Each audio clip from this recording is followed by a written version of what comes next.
I paid for every single bill my daughter had for 18 years. But when she threw her grand milestone celebration, she invited everyone, including her deadbeat father, who never spent a dime on her, except me. "You are such an embarrassment," she snapped, the kicker. She was planning to pay for the whole celebration with my credit card. So I did what any mother would do. I canceled it. When the server brought out the payment terminal, she casually handed over the card, expecting it to work as it always had before, with me covering her expenses and cleaning up her messes. But the sharp sound of a declined transaction left her frozen in place, trapped in an awkward moment of embarrassment. And I am wondering, where would this happen in your world? Tell me your city or country in the comments. Subscribe for more.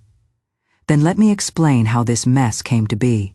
The warm glow of my table lamp lit up the coffee table as I washed strawberries. My phone buzzed with a family group chat notification that caught my eye like a flashing warning sign. Natalie's message popped up at the top, big announcement. Next Saturday, I am throwing my milestone celebration at the Golden Ballroom. Everyone needs to come see me become an adult. She posted 9 photos, fancy pink invitations, a cake covered in pearls, and shots of the expensive ballroom. Everything screamed money and celebration. The family chat went crazy. Our Natalie is all grown up. She really knows how to treat family, right? I'll definitely be there. Another relative wrote, "The Golden Ballroom costs a fortune. Natalie has really made it." Natalie made sure to invite her father, my ex-husband Nicholas. "Dad, you have to come too." Nicholas jumped in with his usual charm. "Of course, sweetheart. I'll bring you an amazing gift." I scrolled through every message on my phone. Natalie had tagged her grandparents, my parents, even her great-aunt from across the country, who immediately said she'd booked her flight. But nowhere, not once, did I see my name. Not even a simple "Mom, please come." 18 years ago, Nicholas was furious when I had a daughter instead of a son. When I refused to keep trying for a boy, he divorced me without looking back. I worked 2 jobs to keep us going, stocking shelves during the day and washing dishes at night. I raised my daughter from a tiny baby to a young woman. When she wanted piano lessons in elementary school, I took out a 3-year payment plan I could barely afford. In high school, I spent every Wednesday evening making homemade soup, then rode the bus for an hour to deliver it to her dorm. I gave her my credit card and said, "Use this whenever you need money." But now, as she reached adulthood and prepared to host a celebration of gratitude toward her family, I found myself relegated to the position of an outsider. I was her only mother, yet I had been completely excluded. I gripped my phone tightly, my knuckles turning white as I suddenly remembered what had happened the previous week. That day she had been trying on formal dresses in front of the mirror, spinning around to ask me, "Mom, does this champagne-colored dress look good on me?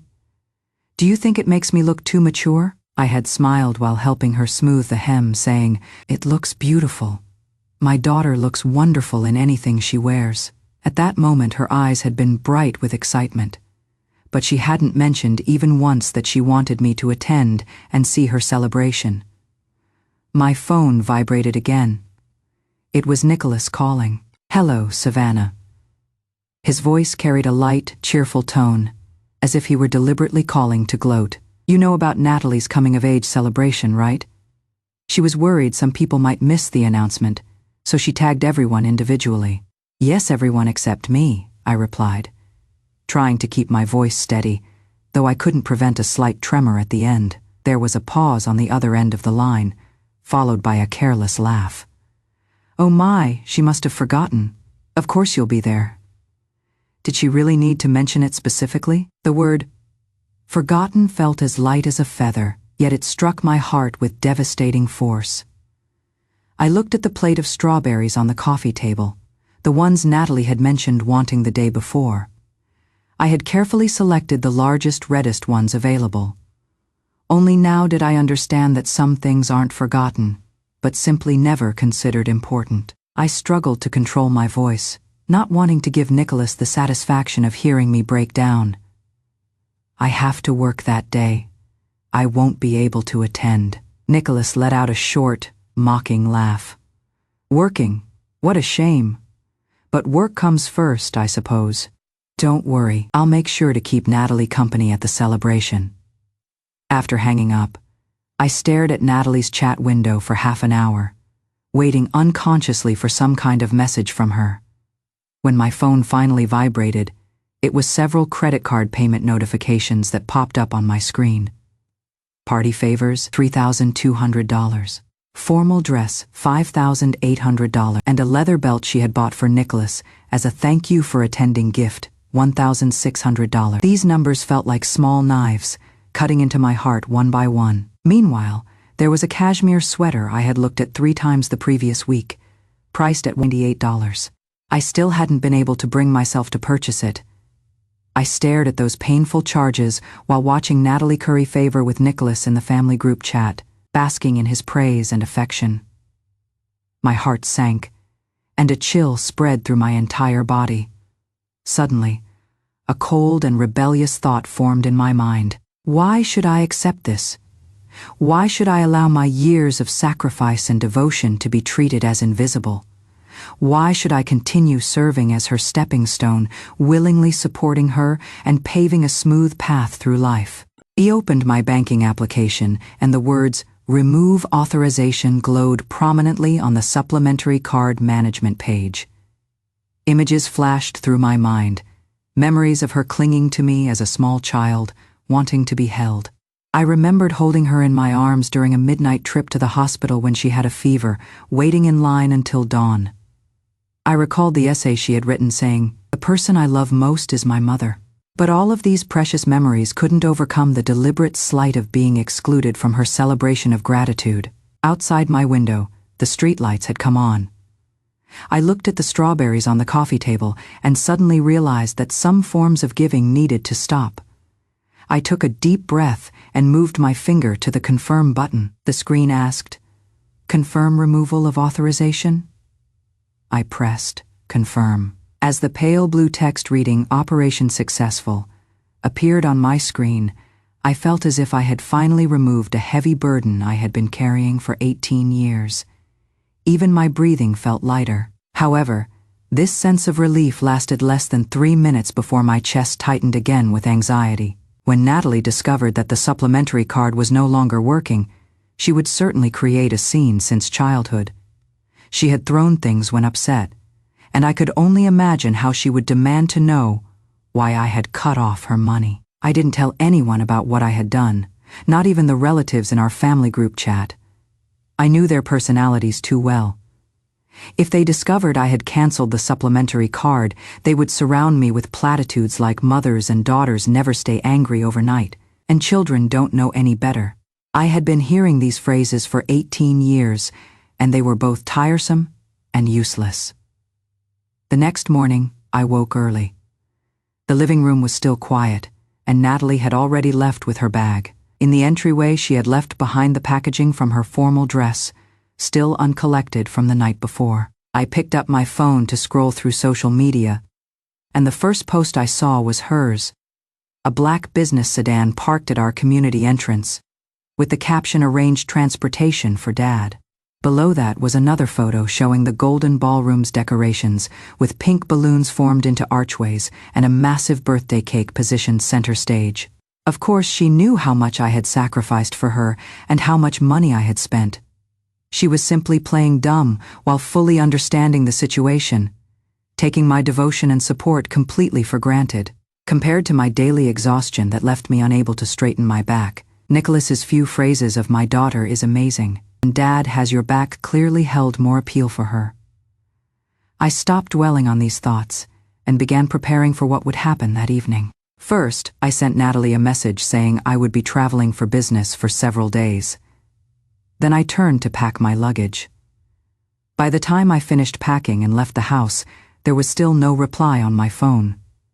In the past, I had lived frugally to pay off Natalie's credit card bills. Now, thoroughly disappointed in her, I decided to stop shortchanging myself and checked into a suite at a 5-star hotel. At 3 o'clock that afternoon, I called the Golden Ballroom. A polite female voice answered, "Hello, This is the Golden Ballroom. How may I help you? I'd like to know what happens if someone hosts an event but doesn't pay the bill, I asked, trying to keep my voice steady. Madam, we would first contact the person who made the reservation to request payment. If they refuse to pay, we would proceed according to our contract through legal channels, which could include calling the police or filing a lawsuit. I pressed my lips together. But what if the person refusing to pay is still a child? Say someone celebrating their 18th birthday today. The representative paused briefly before responding firmly. Madam, anyone who has reached 18 years of age is required to accept full civil responsibility. There are no exceptions based on birthday circumstances. I understand. Thank you, I said, hanging up and leaning back in my chair with a sense of calm resolution. At 7 o'clock that evening, the coming-of-age celebration was scheduled to begin. Nicholas called me. When I answered, his voice carried a tone of smug satisfaction. Savannah, the party has started. Are you really not coming? Or are you stuck in traffic? I am traveling for business. I heard a scoffing laugh from his end. I added matter-of-factly, Nicholas, if you have time to bother me, perhaps you should focus on managing your son instead. I heard he was suspended again for fighting. Nicholas fell silent for a moment, then erupted in angry cursing. Savannah, do you even know how to speak properly? You can't get along with your own daughter, and now you are cursing my son. No wonder Natalie isn't close to you. I, too tired to listen to his ranting, I hung up directly. As soon as I put down my phone, it chimed with a photo message from Nicholas. The image showed Natalie in her champagne-colored dress, accepting a crystal bracelet from Nicholas and holding it as if it were a tremendous treasure, her face beaming with joy. Even without being there, I knew exactly what was happening. She would certainly complain to Nicholas about how I, her controlling mother, forced her to study and manipulated her life. But she had no idea that while she was receiving this surprise from her father, the surprise I had prepared for her as her mother was just beginning. My phone vibrated again with another photo from Nicholas. This image showed Natalie with her eyes closed, blowing out candles while people around her held up phones to take pictures. The flames on the cake flickered brightly. Another photo showed her with her arms around Nicholas's neck while he held up a red envelope, both of them laughing intimately. When I opened the final photograph, I gripped my phone tightly, the case pressing painfully into my palm. In this last picture, Natalie stood in the center with Nicholas and his current wife Sophia, flanking her on both sides. Sophia held a glass of red wine, and all three faced the camera with brilliant smiles. Behind them, the crystal chandelier of the Golden Ballroom bathed them in warm light, making them look exactly like a genuine family of three. How absurd it all was. Here I was, the biological mother who had exhausted herself raising this child, and wasn't even invited to her gratitude celebration, reduced to an outsider. Meanwhile, two people who only knew how to offer empty flattery while spending my money to appear generous had taken the place that should have been mine. I stared at Sophia's pearl earrings in the photograph, and suddenly remembered that Natalie had purchased those earrings with the supplementary card the previous week. At the time, she had said they were a gift for a classmate's mother. Now I realized that the classmate's mother was Sophia. A sharp pain pierced my chest, but it was quickly enveloped by a layer of cold indifference. In 5 minutes, they wouldn't be laughing anymore. At exactly 10 o'clock, my phone screen suddenly lit up with an incoming video call from Nicholas. I took a deep breath and accepted the call. The first face to appear on screen wasn't Nicholas, but Sophia's. Her makeup was flawless, her lips curved in an exaggerated smile, with the sounds of the party celebration in the background. Savannah, look how thoughtful Natalie is. She knows I love Burgundy wine, so she specifically opened a bottle worth over $1,000. She even said she wants to be like a daughter to me. She turned the camera to show Natalie holding a wine glass and chatting with relatives, her champagne dress sparkling under the lights, completely unaware she was being filmed. I watched this scene with a voice as calm as if I were discussing someone else's affairs. That is wonderful. I am glad she is happy. Sophia apparently hadn't expected this reaction from me. She hesitated momentarily, about to speak again, when sudden commotion erupted behind her. The camera shook as Nicholas's face pushed into view, his brow furrowed but still carrying a hint of provocation. "Savannah, we invited you to attend, but you refused. Now look what is happening. Natalie wants to accept someone else as her mother." I watched coldly as the celebration's festivities caught the attention of the Golden Ballroom's manager. The manager approached with staff members, holding a bill in his hands.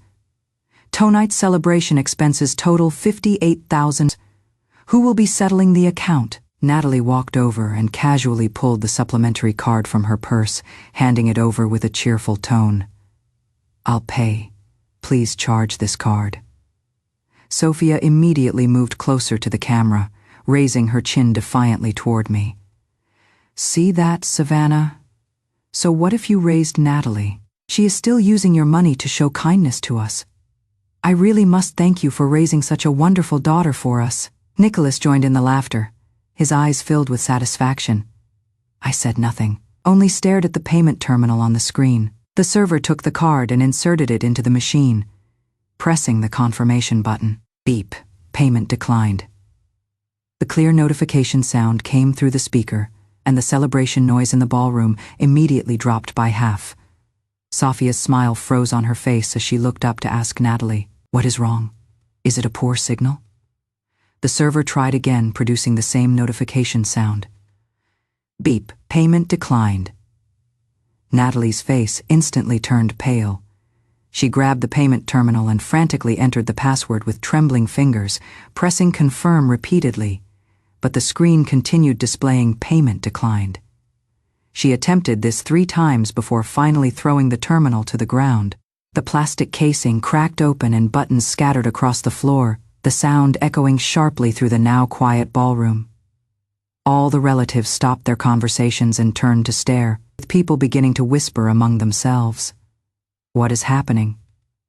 "Natalie, why don't you try a different card?" Natalie remained silent, her face dark with embarrassment. Nicholas panicked and pushed closer to the camera. "Savannah, are you behind this? What did you do?" Hearing this, Natalie seemed to suddenly remember that she had me as a biological mother. She rushed over to grab Nicholas's phone, her fingernails nearly scratching the screen. Her face alternated between red and pale as she demanded, "Mom, what did you do? Why won't my card work?" I stared directly at the screen, looking at this daughter I had raised with such devotion and hardship, and answered in a voice so calm it bordered on cruel. "You mean my supplementary card? Oh, I canceled it." Natalie froze for a moment, then erupted in shrill screaming. "You canceled it? I won't allow it. That is my card. What right do you have to touch my card?" I quietly hung up the call. Couldn't handle that. "But Natalie, you haven't seen anything yet." I had just ended the call when Natalie's name appeared again on my darkening phone screen. The vibration sounded like drum beats, one after another echoing through the quiet hotel room. I stared at that contact name 18 years ago. When I carried her home from the hospital, I had named her Natalie, hoping she would be the first ray of light in my life. Now, those letters looked particularly harsh. I didn't answer the first call. I didn't answer the second call either. Only when the third call came through did I slowly slide my finger across the screen to accept it. "Mom, what exactly is wrong with you? Why did you cancel my card?" Natalie's voice was almost shouting, sharp as a blade, her anger palpable even through the phone. "That wasn't your card," I replied calmly. "It was my supplementary card, and I can cancel it whenever I choose." Her breathing became rapid. "You did this on purpose. You deliberately humiliated me on my birthday. Do you know that everyone is laughing at me right now? Are you even my mother?" I listened to her hysterical accusations while running my finger along the edge of my phone case. "Selfish, you are so selfish." Natalie's voice grew higher. "It is just money. Was this really necessary? You are getting revenge on me. Revenge because I didn't invite you. A mother like you makes me wish I had never been born." Her words came like machine gun fire, one accusation after another. I didn't argue back, simply listened quietly. I heard her dismiss my 18 years of sacrifice as expected, my life's work as control. and my canceling the supplementary card as revenge. Her voice gradually became hoarse, changing from screaming to tearful questioning. Say something. Why won't you say anything? You did this on purpose, didn't you? I waited until her voice was completely worn out before speaking, enunciating each word slowly. Natalie, I am the account holder for that card, and I can see every transaction. You spend my money as if it is your birthright, yet when I reclaim my own card, somehow I am selfish. I don't care. Her voice pitched higher again. You need to come to the Golden Ballroom right now and pay this bill. Everyone is waiting. How am I supposed to save face? I am not coming. 2 words, crisp and final. The line went silent for 2 seconds, then I heard Natalie throwing things. A loud crash as something shattered. I hung up without expression. My phone immediately began vibrating again. This time with messages from our family group chat, the notification counter jumping to 99+. Opened the chat to find the screen filled with accusations directed at me. Savannah, how could you cause this scene? How embarrassing for Natalie. So what if the child spends some money? You are being incredibly petty as a mother. I scrolled through the messages, each one criticizing me for being cheap, inconsiderate, and not knowing how to raise children properly. How ridiculous. I took a deep breath and opened my banking app to pull up the supplementary card's transaction history. Starting from when Natalie began high school at 15, I scrolled through item by item. Designer sneakers, $3,800. Limited edition collectible figures, $5,200. Birthday gifts for friends, $1,600. Birthday gift for Nicholas, $4,900. Pearl earrings for Sophia, $6,300. The numbers went on and on, each charge painful to see. I took screenshots one after another, covering 3 full years of expenses. Finally, I opened the calculator and added up every amount, $537,421. I stared at that figure, my fingertips trembling slightly, over $500,000. That cashmere sweater I had looked at 3 times without buying cost $198. I could have purchased 2,700 of them. I sent all the screenshots to the family group chat, along with a single message. 3 years, $537,421. Would anyone who considers this small money be willing to cover it for me? The group chat immediately fell silent. The message thread stopped at my final screenshot. That enormous sum glowing hard. 30 seconds passed, then 1 minute, then 2 minutes. No one spoke. I stared at the screen and let out a cold laugh. My phone vibrated again. It was Natalie calling when I answered. Her voice had lost its earlier aggression, now carrying a hint of tears. Mom, I was wrong, okay? Please pay the bill first, and when you come home we can talk properly. Please, everyone is staring at me, and the manager says they'll call the police if the bill isn't paid soon. Her voice grew smaller and smaller, finally becoming almost pleading. Listening to her crying, I remembered how she used to cry like this when she fell down as a child, calling for me. Back then, I would immediately pick her up, kiss her forehead, and say, don't cry, Mommy's here." Now I only felt a chill in my chest. "Natalie," I said, my voice terrifyingly calm, "you turned 18 today. You are an adult now. Adults need to learn to pay for their own actions." I didn't wait for her to finish before hanging up. With my fingers still pressed against the screen, I realized I couldn't shed a single tear. There was only a numb ache. After hanging up, I leaned back on the bed and closed my eyes, breathing deeply. Unbidden images flooded my mind of what must be happening at the Golden Ballroom at that moment. Natalie standing in the center of the ballroom, her champagne dress sparkling under the crystal chandeliers, but her face surely pale as paper, relatives whispering around her, their stares piercing her like needles. The manager holding the bill with a professional smile that couldn't mask his insistence on payment. And her, my daughter whom I had once cherished above all else, now certainly panicked and helpless. She would definitely ask Nicholas for money. After all, in her view, Nicholas, Her biological father had given her the most love. Unfortunately, she was mistaken. The moment Natalie opened her mouth, Sophia exploded, grabbing Nicholas's hand to prevent him from helping pay the bill. "Don't you dare help her. Our son needs to pay tuition next semester, and college the year after. We need money everywhere. If you help her now, what about our son?" Nicholas let Sophia hold his hand down while looking conflicted and reluctant.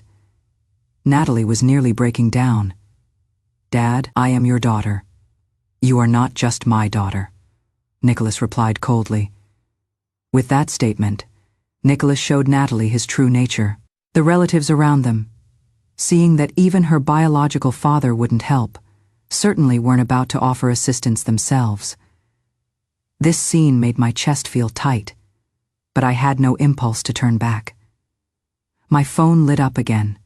Not Natalie this time, but someone in the family group chat. "Savannah. Savannah. I know better, but surely you as her mother can't hold grudges against her.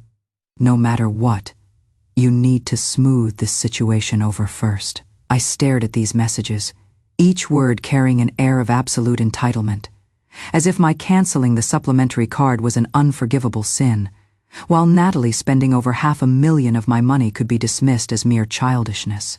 I opened the input box and held my finger above the screen before finally putting the phone down. Explaining to these people would be pointless.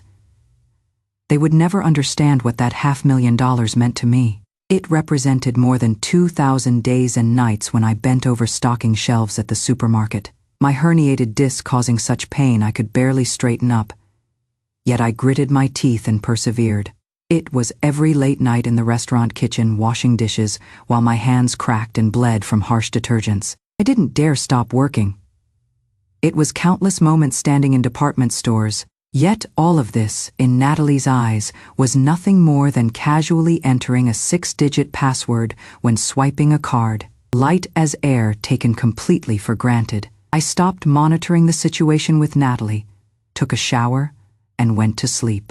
When I woke up the next morning, I found a bank notification on my phone. "Your account ending in 8624 has been debited $5,000. Confused, I clicked for details. Transfer recipient. Natalie note, online loan repayment. I stared at this message, my mind buzzing. For the $58,000 bill, she had filled the gap with a loan. My fingers gripped the phone tightly, my knuckles turning white. On her 18th birthday, the first adult thing she learned to do was take out predatory loans, and ultimately, this money would still fall on me to repay, because she was a student without income. When the loan companies came collecting, they would target the guardian. She knew this. She definitely knew this. That is why she dared to do it, because she was certain I would clean up her mess. Just like I had for the past 18 years. I took a deep breath, about to call the bank to freeze the account. "Savannah," his voice carried unmistakable satisfaction. "Did you know? Natalie used an online loan to pay the bill."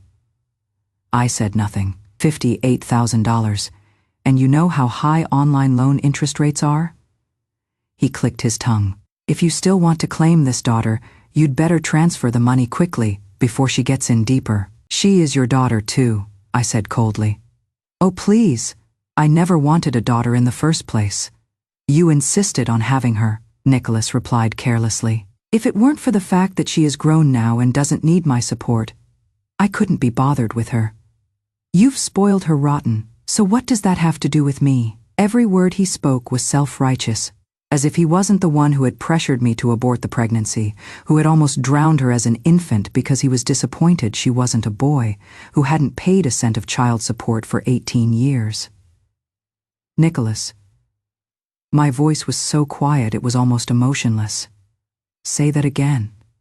"Say what?" He laughed coldly. "I said she is your child, so you have to support her." I hung up the phone. My fingers quickly accessed the recent call log and clicked save recording. Just then, the family group chat started buzzing again. I opened it to see Natalie had posted, "I am going to stay elsewhere for a few days. Mom, when you've thought things through, contact me and I'll consider whether to come home." That single sentence carried an unmistakable air of threat and manipulation. as if running away from home was her trump card, and once she played it, I would panic and beg her to return. The group immediately exploded. "Natalie, don't be impulsive. It is not safe for a young woman to stay out alone." "Savannah, really, the child is threatening to leave, and you still won't give in. Exactly, you've raised her for 18 years. There is no need to ruin the relationship now. If Natalie really goes back to her father, won't all your years of sacrifice be wasted?" What a loss! I stared at the screen, particularly struck by those last 3 words. What a loss. So in their eyes, the mother-daughter relationship could be measured in terms of profit and loss. My 18 years of sacrifice weren't born from love, but were an investment that now needed to show returns. Absurd. I took a deep breath and clicked on the recording file I had just saved. Then I opened the family group chat and uploaded the audio, along with this text. "Since everyone is so concerned about Natalie, let me make things clear. 18 years ago, Nicholas was disappointed that I gave birth to a daughter and pressured me to abandon the child. When I refused, on the day Natalie turned 1 month old, while I was sleeping, he carried her to the bathroom intending to drown her. I discovered this just in time and saved her, divorcing him that very day. For 18 years, Nicholas has never paid a cent of child support. Everything Natalie has now, I provided alone through gritted teeth." After sending this, I added, "So don't tell me about the child still has a father. She only has me." Once I sent the message, the group erupted. "What, Nicholas, are you even human? You animal, why didn't you tell us about this before? My God, Savannah, all these years must have been so difficult for you." I read these messages with no expression. Now they understood how difficult it had been. When they were criticizing me earlier, why hadn't they considered what I had endured? Nicholas sent a single-word message. "You," immediately after, the system showed. "Nicholas has left the group." I stared at that notification with a cold smile. He fled, just like 18 years ago, when faced with trouble. He ran away. My phone vibrated again. It was Natalie calling. I hesitated for 2 seconds before answering. "Mom," her voice was terribly hoarse, heavy with tears. "I am sorry. I was wrong. I really know I was wrong," she cried breathlessly. "I shouldn't have hidden the celebration from you, shouldn't have excluded you, shouldn't have spent your money carelessly. Mom, please forgive me. I promise to be obedient from now on and never make you angry again." Listening to her sobs, I felt something constrict around my chest. This was my daughter. The child I had carried for 9 months, whom I had fed drop by drop, whose scrapes I had worried over, whose fevers had kept me awake all night. Yet this same daughter had excluded me from her coming-of-age celebration, spent my money to please others, then took out loans to dig me deeper into debt. "Natalie," I took a deep breath, trying to keep my voice steady, "I will continue supporting your college education. Tuition and living expenses, I'll provide both. But," I paused, speaking each word slowly, "but it won't be like before, where you get whatever you want. You need to learn to budget for yourself and take responsibility." Silence on the other end for several seconds. "What do you mean?" Natalie's voice suddenly changed, filled with suspicion. "Are you planning to abandon me? I'll support you, but I won't provide unlimited backing like before." "Backing." Her voice turned shrill. "Stop pretending. You are only good to me because you want me to take care of you when you are old. Now you are acting all generous." My hand clenched around the phone. "You are just selfish. Selfish." Natalie's voice became increasingly hysterical. "I am telling you, when I make money in the future, I won't give you a single cent for elder care. Just wait to regret this." The line went dead. I stared at the call duration displayed on screen, 3 minutes and 47 seconds. So in her mind, my 18 years of devotion had all been calculated moves, all designed to ensure she would care for me in my old age. I leaned back on the sofa and closed my eyes. My eye sockets felt dry and painful, but no tears would come. My phone chimed with a bank notification. I had transferred $3,000 to Natalie. Note: living expenses until college starts. $1,000 would be sufficient if she spent carefully until September, and the curtains were drawn tight, leaving the room in darkness except for the hum of the air conditioning. I lay there staring at the ceiling, my mind blank. On the third morning, I finally turned my phone back on. Notification sounds filled the air as my phone buzzed on the nightstand. The family group chat showed over 300 unread messages, which I didn't open. Natalie had called 42 times. There were also more than a dozen text messages. I opened them one by one. Mom, your $3,000 isn't nearly enough. I need to buy cosmetics and clothes. $3,000 lasted only 2 days. Are you going to give me money or not? If not, I'll go find my dad. The last message was sent at 11 the previous night. Savannah, just wait. I'll make you regret this. She was back to using my full name, just like when she threw tantrums as a child, feeling that calling me Mom showed weakness, so she had to use Savannah to seem defiant. I stared at that text message, my finger hovering over the delete button, before finally setting the phone down. I opened my banking app to check the transaction history. The $3,000 had been spent in a day and a half. Bubble tea, $88. Manicure, $320. Hot pot dinner, $567. A t-shirt, $1. I scrolled through each purchase, stopping at the final transaction. Trendy restaurant, $893. Noted as treating friends. She had used the living expenses I gave her to treat others to dinner. I closed the app and opened my messages. My cousin had sent a note. Savannah, Natalie went to Nicholas's house yesterday.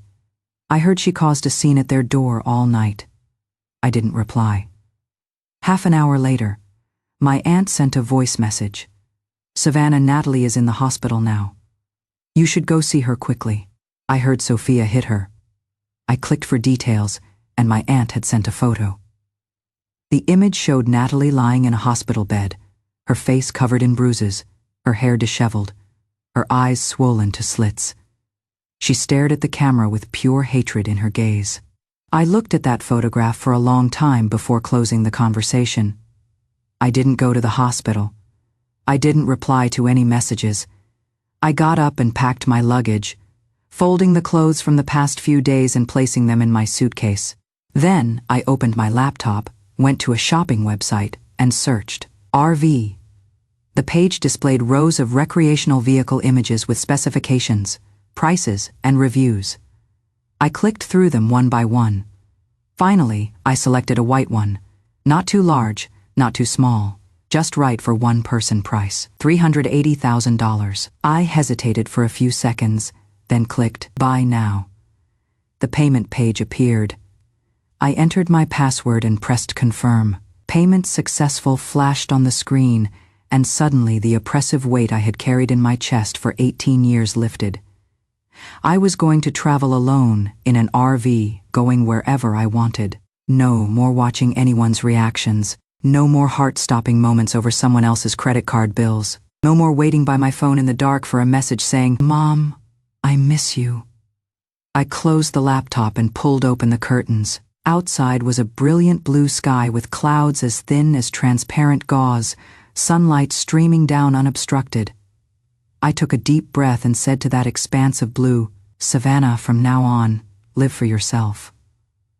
My voice wasn't loud, but it carried absolute conviction. When I picked up the RV, I stood at the dealership watching the cheerful salesperson explain various functions. The interior wasn't large, but it had everything needed: a small kitchen, a fold-down bed, an independent bathroom, and an entire wall of storage compartments. I ran my hand over the steering wheel, white leather with a smooth texture. Madam, you are really living the dream traveling alone in an RV like this, the salesperson said with a smile. I didn't respond, just gripped the steering wheel tighter, living the dream perhaps. At least it was better than being trapped in that house, waiting for my daughter's glance or kind word. I drove the RV away from the city.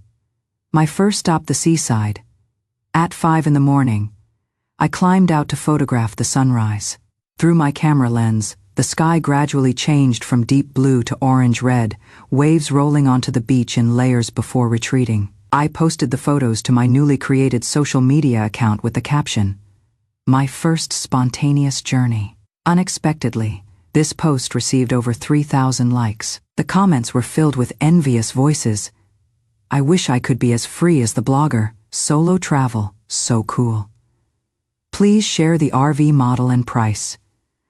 Looking at these comments, a faint smile crossed my lips. It turned out that beyond being Natalie's mother, I could also be envied and liked by others. In the days that followed, I drove during the day and edited videos and wrote content at night. My account grew from thousands to tens of thousands of followers, and advertisers began reaching out proactively. Monthly advertising income alone exceeded $10,000. For the first time, I discovered that I could live well relying on myself. No need to watch anyone's face. No need to panic over anyone else's spending. At the end of August, calculating the timing, I transferred $15,000 to Natalie's college account, $12,000 for tuition, the remaining $3,000 for living expenses. After completing the transfer, I stared at my phone screen, suddenly overwhelmed by an indescribable emotion. This $15,000 would be the last time I proactively provided for her. For 4 years of college, I would pay tuition on time, but nothing more. Whatever she wanted to buy, eat, or enjoy was now her own responsibility. On September 3rd, the day before classes started, I was filming a video by Qinghai Lake when my phone rang. An unfamiliar number. "Hello, is this Natalie's parent?" A young female voice, probably an academic advisor. "Yes, I am." Natalie hasn't reported for registration. Her dormitory has been assigned, and her belongings haven't been collected. "Do you know what the situation is?" I gripped my phone tighter. "Didn't report for registration. Where is she?" I tried to keep my voice steady. "We're not sure. When we call her phone, it is turned off.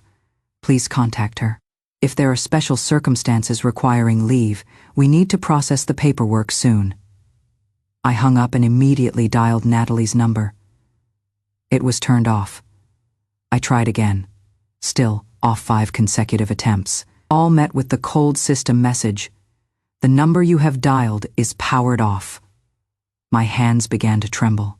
Had something happened? Or was she deliberately avoiding school? I forced myself to calm down and opened our text conversation, sending a message. "The school says you didn't register. Where are you? Call back immediately." The message showed as read, but she didn't reply. 1 minute, 5 minutes. She had seen it but chose not to respond. After another half hour, she finally replied, "I don't want to go." 5 words, casual as could be, yet they hit my chest like a sledgehammer. I took a deep breath and quickly typed, "Why not? Do you know how difficult this school was to get into? I just don't want to go. What can you do about it?" Her tone remained defiant, as if abandoning college was perfectly normal. "Natalie, you are having a tantrum." I typed word by word, "You are trying to force me to come back, to force me to apologize to you, aren't you?" This time she replied quickly, "If you really cared about me, you'd come back and be with me. What kind of mother travels around having fun while abandoning her daughter at home?" I stared at that message, my fingertips going cold. So in her eyes, my living for myself was having fun. My 18 years of sacrifice should have earned me a lifetime of bondage. I took a deep breath and typed, "Natalie, you are an adult now. Your life is your responsibility. Whether you attend college or not is your choice. I won't force you, but you need to think carefully. This decision will affect your entire life." After sending it, I tossed my phone aside and leaned back in the driver's seat, closing my eyes. My eye sockets ached dryly, but no tears came. My phone buzzed. I didn't look. It buzzed several more times. I still didn't look. Only when the vibrating stopped did I pick up the phone. Natalie had sent more than a dozen messages, escalating from accusations to threats, finally becoming pleas. "Mom, please come back. I know I was wrong. I'll go to school. You come back and stay with me, okay? Mom, say something. Have you really given up on me? The last mess, when I played it, I heard her crying through the speaker, her voice thick with tears. Savannah, we're just selfish. Today's video had broken 100,000 views and gained over 2,000 new followers. Someone in the comments had asked, "Blogger, do you have children? How can you travel solo so freely?" I stared at that comment, my finger hovering over the screen, but ultimately I didn't reply. Do I have children? Yes, but that child no longer needed, or rather, she had never needed me as a person. Only my money, my sacrifices, my compromises, and those things I would never give again. A month later, I received official notification of Natalie's withdrawal from school. The academic advisor sighed over the phone. Miss Savannah, Natalie's situation is really unfortunate. Her grades were good enough to get into this university, which wasn't easy. Now that she is withdrawn, if she wants to get back in later, it will be much more difficult. I understand, I said calmly. Thank you for your concern. After hanging up, I stood outside my RV looking at distant snow-capped mountains. In late September in western Sichuan, the sky was pure blue with white clouds like torn cotton candy stuck to the mountain peaks. The wind was strong, whipping my hair around. I took a deep breath, filling my lungs with crisp air, feeling an indescribable sense of freedom. Natalie had dropped out of school. This was her way of getting revenge on me. She thought I would panic, worry, and drive back overnight to beg and comfort her. But she didn't know that I was no longer capable of such reactions. For 18 years I had given her everything, but what she taught me was how to become completely disappointed in someone. My phone buzzed with family group chat messages. Savannah, do you know Natalie dropped out? Why aren't you doing something? How can this child be so thoughtless? A perfectly good university, and she just stops attending. Savannah, no matter how angry you are, you can't really abandon your child. I scrolled through these messages one by one before turning off group notifications. They would never understand that I wasn't abandoning her, I simply couldn't control her anymore. Natalie was an adult now, with her own right to choose. And I had my own choices to make. I opened my banking app and transferred $5,000 to Natalie's account. Note final living allowance. From this point forward, what she wanted to eat, wear, or enjoy, she would have to provide for herself. After completing the transfer, I stared at my phone screen and suddenly felt that the stone that had pressed on my chest for 18 years had finally lifted completely. Over the next 3 years, I traveled across most of America in my RV. My social media account grew to 800,000 followers, earning $30,000 to $40,000 monthly from advertising and affiliate commissions alone. I was no longer the Savannah who stocked shelves at supermarkets and washed dishes at restaurants. I was Savannah on the road, the travel blogger envied and loved by commenters. Natalie had called and texted me, but I never responded.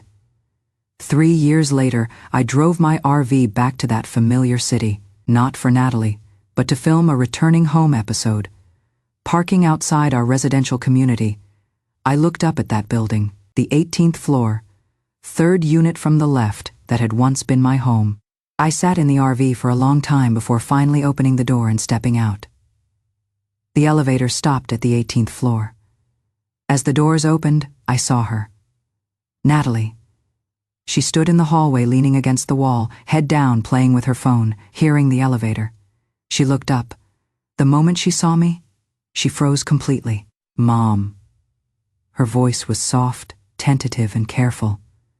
I studied her appearance. 3 years had changed her dramatically. She was much thinner, her cheeks hollow, with heavy dark circles under her eyes. That champagne-colored dress had long since vanished. She wore a faded white t-shirt and jeans with holes at the knees. She looked disheveled yet tried to maintain composure. You came back? She licked her lips. Have you come to your senses? I said nothing, just looked at her. My gaze made her uncomfortable. She lowered her eyes. Mom, I know I was wrong before. I shouldn't have excluded you from my celebration. Shouldn't have spent your money carelessly. Shouldn't have dropped out. Her voice grew smaller and smaller, finally barely audible. "Please come home. I'll be a good daughter from now on and never make you angry again." But I didn't know if this change reflected genuine recognition of her mistakes, or if it was simply because life had become difficult, and she wanted to grab onto me as a lifeline again. "Natalie," I said, my voice soft. "I'm not coming home." She jerked her head up, eyes wide. "Why not? Didn't you come back?" "I came back to film a video, not to move back home." But her voice turned shrill. "You are my mother. If you don't come home and leave me living here alone, what does that make you? You are 21 years old. What is wrong with living alone?" I replied evenly. "The house is yours. I've been paying utilities and property fees." "What are you lacking?" "Money," she nearly shouted. "Do you know what these 3 years have been like? I worked at a restaurant for $3,000 a month. I can't even afford new clothes." Tears streamed down her face as her voice cracked. "What kind of mother doesn't stay with her daughter but travels around the world? Other mothers stay home taking care of their children, but you are special. You are so free." Listening to her accusations, I suddenly smiled. 3 years and she still hadn't changed. She still believed my sacrificing for her was obligatory and my living for myself was wrong. She still hadn't realized that her life was never my entire existence. I pulled out my phone, opened my social media account, and held it in front of her. "See this?" I pointed to the follower count. 830,000. This is what I've accomplished in 3 years. I scrolled to the earnings page. This is last month's income, $42,000. I wasn't traveling around. I was working, living for myself. Natalie stared at the phone screen in disbelief. "Natalie, you are my daughter, but you are not my entire life," I said softly but firmly. "My life is mine to control." I put away my phone and looked at her. "Goodbye, Natalie. I am starting my next journey." I turned and walked back into the elevator. As the doors slowly closed, I saw her standing there with tears streaming down her cheeks. She opened her mouth as if to speak, but ultimately said nothing. The elevator descended, numbers counting down floor by floor. 18, 17, 16. I leaned against the elevator wall, closed my eyes, and took a deep breath. My chest felt tight and my eyes stung, but I knew I would never look back again. This time, I had truly let go. The elevator doors opened and sunlight poured in, making me squint. I walked out of the elevator, out of the residential complex, toward the white RV parked on the street. The door bore my carefully designed sticker, "Savannah on the road." I opened the door, settled into the driver's seat, and started the engine. The vehicle slowly pulled away from the city. In the rearview mirror, that building grew smaller and smaller until it disappeared from view. I turned on the car stereo and played an upbeat song. Outside the windows was brilliant sunshine, with rolling mountains in the distance, and I could finally live truly for myself. That is our story for today. We hope you enjoyed this incredible tale. Share your thoughts in the comments below. We'd love to hear from you. Subscribe for more captivating stories like this, and don't forget to like and share this video. Thank you for being here with us. See you next time.